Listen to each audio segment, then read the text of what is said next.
He said that I should have known my place.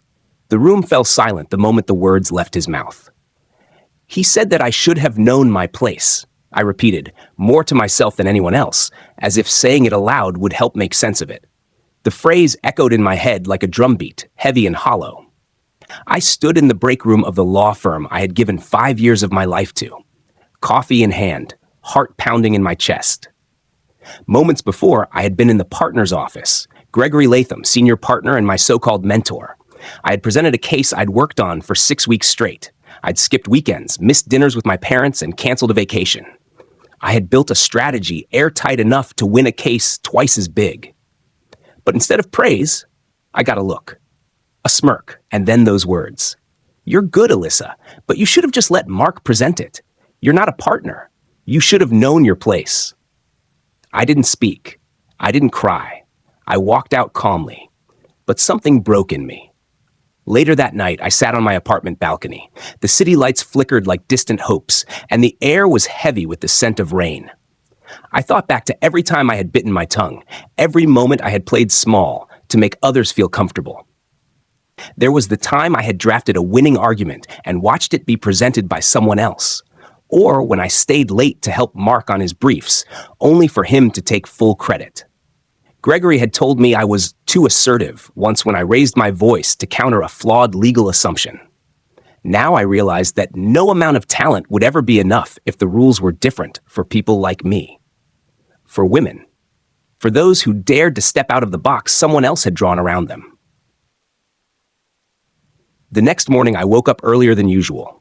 I pulled out a worn notebook from college, a place where I had once dreamed of starting my own practice, fighting for those who didn't have a voice. That dream had slowly drowned under student loans, long hours, and fear. But last night stirred something in me. If I wasn't allowed a seat at their table, maybe I didn't need their table at all. I started small. I researched solo law practice requirements in the state. I called a former professor who ran a nonprofit legal aid center. I sent an email to my cousin, who was a graphic designer, asking her about branding. During lunch breaks, I wrote drafts for my business plan. I used vacation days to meet with accountants. I downsized my apartment, canceled all unnecessary subscriptions, and saved every extra penny. My old college roommate, now a family attorney, agreed to consult with me as I got off the ground. I didn't make a dramatic exit. No slamming doors, no shouting matches.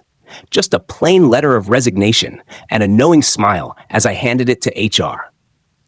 3 months later, Walker Legal Solutions opened in a modest second-floor office with squeaky floors and a view of a laundromat. My first client was a woman named Carla, a single mother fighting eviction from an illegally managed apartment complex. She came into my office with 3 shopping bags, one of them torn, and a 6-year-old boy named Julian, who was more interested in the candy bowl than the legal paperwork. Carla looked scared but determined. I don't have much, she said, but I need someone who listens. I listened. We won the case. Word spread. By month 6, I had 3 part-time assistants and a line of clients waiting each morning. Not high-profile lawsuits or million-dollar settlements, but families, workers, and individuals who had been overlooked and underestimated. People like me who were told to know their place. One evening, I was invited to a panel for young lawyers. The topic was breaking the mold, building a practice from the ground up. I sat on the stage in a navy blazer and black heels that still pinched, remembering the old firm's marble floors. The panel moderator turned to me. What was the moment that changed everything for you? I didn't hesitate. I was told I should have known my place. It was meant to put me in a box. But instead, it made me realize I didn't want to be part of a system that only worked if I stayed quiet. So I built something else. The audience was silent. Then someone clapped, and then more. 2 years passed. Walker Legal Solutions had grown into a team of 7 lawyers, all with stories like mine. People who'd been underestimated, passed over, or told they weren't ready. We weren't just a law firm. We were a movement. I never forgot that day in Gregory Latham's office. In fact, I saw him again at a conference. He was grayer, tired, still in his tailored suits. He walked up to me after I finished speaking on a panel. "You've done well for yourself," he said. I smiled. "Thanks." He shifted awkwardly. Maybe I was too harsh that day. I looked at him, calm and unshaken. No, You were clear, and I'm glad you were. It helped me walk away."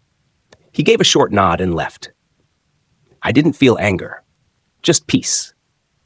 Some months later, Carla came back, this time not as a client, but as a guest speaker at a legal outreach event we were hosting for tenants' rights. She was dressed in a sharp blue blazer and stood tall.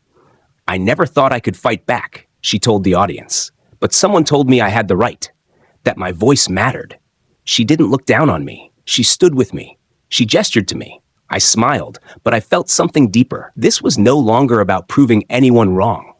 It was about creating space where voices like hers and mine were never silenced again. I'm not naive. There are still people like Gregory Latham out there, and there always will be. People who think power belongs to the loudest voice or the oldest seat in the room. But I've learned something more powerful than any law degree or title. We decide our place. And when someone tries to draw that line for you, you can erase it and draw your own. I did. And I'm just getting started.